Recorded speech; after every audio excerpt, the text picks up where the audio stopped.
pozdravljene sodelavke in sodelavci. V tednu od 16. do 22. septembra poteka že tradicionalni 21. ETB.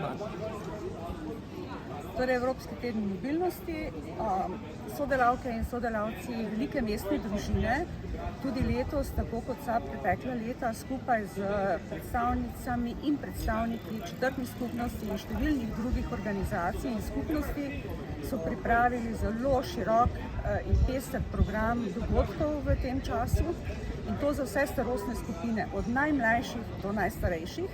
Prepričana sem, da vsak izmed vas lahko najde kakšen dogodek, ki ga bo zanimal, in zato vas seveda vljudno vabim, da se nam pridružite na katerem izmed njih.